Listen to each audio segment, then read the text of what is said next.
आपण पाहताय शिंदखेडा माझा टीव्ही न्यूज, जे सत्य तीच बातमी। पंचायत महाराष्ट्र धुळे जिल्हा संघटक आणि ग्राहक संरक्षण परिषदेचे अशासकीय सदस्य प्राध्यापक चंद्रकांत डागा यांनी व्यक्त केले। ते शिंदखेडा तहसील प्रशासन आणि ग्राहक पंचायत महाराष्ट्र शाखा शिंदखेडा तर्फे आयोजित राष्ट्रीय ग्राहक दिनानिमित्त तहसील कार्यालयामध्ये बोलत होते। कार्यक्रमाच्या अध्यक्षस्थानी निवृत्त शिक्षक विजयसिंह राऊळ होते। स्वामी विवेकानंद साने गुरुजी आणि ग्राहक तीर्थ बिंदू माधव जोशी यांच्या प्रतिमेचे पूजन करून कार्यक्रमाला सुरुवात झाली। प्रास्ताविक ग्राहक पंचायत महाराष्ट्र शिंदखेडा तालुका अध्यक्ष माजी प्राचार्य प्रदीप दीक्षित यांनी केले। शहरातील सर्व कनिष्ठ महाविद्यालयातील विद्यार्थ्यांसाठी निबंध स्पर्धेचे आयोजन केले गेले। ग्राहकांचे अधिकार, हक्क आणि कर्तव्य, सायबर गुन्हे आणि बँकिंग जागृती, ग्राहक संरक्षण कायदा 2019 ही विषय दिले गेले होते।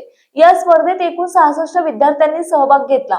सर्व विद्यार्थ्यांना प्रमाणपत्र देण्यात आले। प्रथम क्रमांक धनश्री सुभाष वाडिले MHSS हायस्कूल कनिष्ठ महाविद्यालय, द्वितीय क्रमांक कैलासवासी अण्णासाहेब ND मराठे विद्यालय आणि महाविद्यालय, तृतीय क्रमांक नेहा खंडेराव मोरे जनता हायस्कूल कला आणि विज्ञान कनिष्ठ महाविद्यालय, चतुर्थ क्रमांक पूजा लक्ष्मण महाजन SSVP महाविद्यालय, पाचवा क्रमांक जयश्री रवींद्र माळी श्री स्वामी समर्थ ज्युनियर कॉलेज या विद्यार्थ्यांनी पटकविला।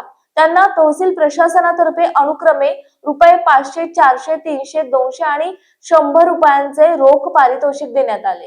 कार्यक्रमाला ग्राहक पंचायत महाराष्ट्र सदस्य आणि संरक्षण परिषदेचे अशासकीय सदस्य जितेंद्र मेखे, माजी पंचायत समिती सदस्य प्रकाश चौधरी, गुलाबराव पाटील, भाईदास पाटील, RR पाटील, सुनीता भामरे, सविता परदेश, तालुका पुरवठा निरीक्षक अधिकारी नितीन नंदावार, पुरवठा लिपिक चैताली शिंदे, KS मराठे, सुनील पारधी, विलास पारधी, धनराज पाटील, SS बिराडे यांसह मोठ्या संख्येने नागरिक आणि विद्यार्थी उपस्थित होते।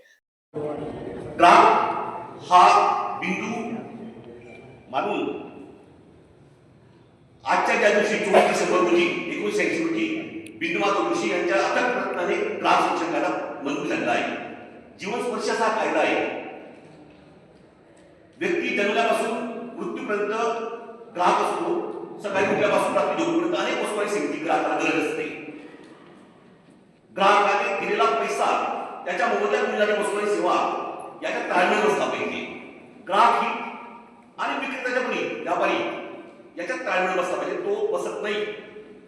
जेव्हा हा विक्रेता कोड भरण्याची पेटी भरतो, वस्तूमध्ये भेसळ करतो, निकृष्ट प्रती सेवा देतो, हलक्या प्रतीची वस्तू देतो आणि त्याचप्रमाणे वस्तू मध्ये मापामध्ये पाच काटा मारतो, अशा वेळेस आपला आकडा नाडला जातो। विक्रेत्यांना भरणारा पाहिजे, पण ज्यावेळेस हा अतिनफा मिळवण्याच्या मागे, लवकर करोडपती लखपती होण्याच्या मागे जेव्हा तो लागतो आणि ग्राहकाला बसतो तेव्हा आमचा आकडा नाडला जातो। या ग्राहकाला जागृत करण्यासाठी, ग्राहकाच्या बाजूने मांडण्यासाठी आमची ग्राहक पंचायत आहे। 1974 मध्ये पुण्यात भयंकर दुष्काळ पडला होता। व्यापारी अवाच्या संपादनाने वस्तू विकत होते, कृत्रिम टंचाई निर्माण केली जात होती। अशा वेळी या तरुण मुली माणसाने 1974 मध्ये पुण्यामध्ये ही चळवळ स्थापन केली। आज ही चळवळ सर्वव्यापी झालेली आहे। युनोमध्ये मान्यता मिळालेली आहे। मानांकन ब्युरोमध्ये आमचे ग्राहक समिती सदस्य आहेत। पूर्ण महाराष्ट्रभर कार्यक्रम सगळे कोणत्याही राजकीय पक्षाशी दावणीशी आमची संस्था बांधलेली नाही। कोणतेही सरकारच्या अंगण न घेता आमची संस्था काम करत असते। दरवर्षी आमच्या राज्य अधिवेशन होत असतात। आमच्या ग्राहक पंचायतीने बिंदू आकृतीने 30 सूत्री सांगितली: उत्पादनात वाढ, वितरणात समानता आणि उपभोगावर संयम। आज आपण पाहतो व्यक्ती चंगळवादी झालेला आहे, वस्तूच्या मागे फिरतोय। त्याच्या घरी माझ्या घरी कार पाहिजे, त्याच्या बंगल्यात माझ्याकडून बंगला पाहिजे। या वस्तूच्या हव्यासासाठी पोटी कर्जबाजारीपणा येत असतो आणि ते एक कर्ज भरण्यासाठी आणि दुसरं कर्ज काढा आणि तो कर्जाच्या काही रोखला जात असतो आणि व्यस्त बनत असतो। तर ग्राहक पंचायत पंचप्राण मानत असते: कारखानदार, शेतकरी, व्यापारी, त्याचप्रमाणे श्रमिक आणि ग्राहक या पंचप्राणात सुस्पष्ट असले पाहिजे। दरवर्षी राज्य देशामध्ये या पंचप्राणांना पुरस्कार दिले जात असतात। अशा प्रकारे आमची ग्राहक चळवळ निश्चितपणे काम करत आहे। मंच जेव्हा आपण त्याला ग्राहक पंचायत महाराष्ट्र राज्य शाखा शिंदखेडा तालुका आपलं हे कार्य ग्राहकांच्या दृष्टिकोनातून अतिशय महत्त्वाचं असतं. ग्राहकांमध्ये जनजागृती व्हावी अशा प्रकारचं एक स्पष्टीकरण या निमित्ताने प्रामुख्याने आपण करत असतो. प्रास्ताविकामध्ये मी एवढंच म्हणेन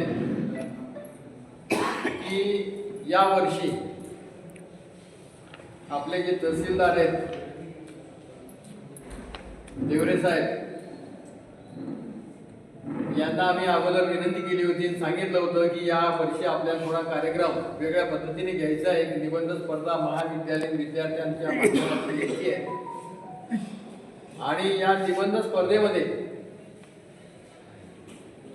आपल्याला 11वी 12वी पासून विद्यार्थी सहभागी करायचे आहेत आणि त्यांचं पारितोषिक देण्याचा संदर्भ देखील साहेबांनी अगोदरच आम्हाला सांगितलेला होता. त्याप्रमाणे त्याचं नियोजन आपण ग्राहक पंचायतीच्या माध्यमातून महाविद्यालयीन विद्यार्थ्यांमध्ये जनजागृती व्हावी.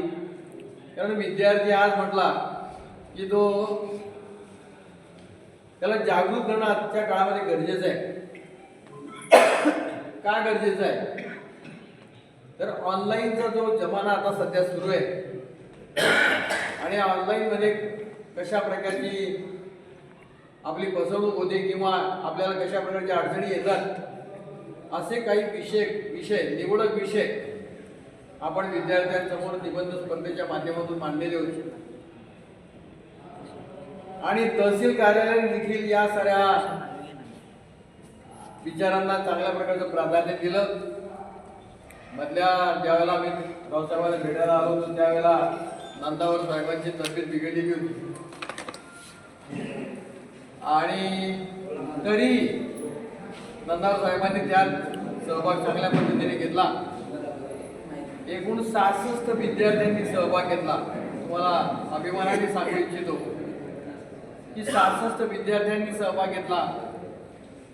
पहिलं, दुसरं, तिसरं, चौथं आणि पाचवं 5 बक्षिसं आपण या ठिकाणी विद्यार्थ्यांना देणार आहोत. त्यासोबत प्रमाणपत्र देखील. संपादक यादवराव सामंत, शिंदखेडा माझा.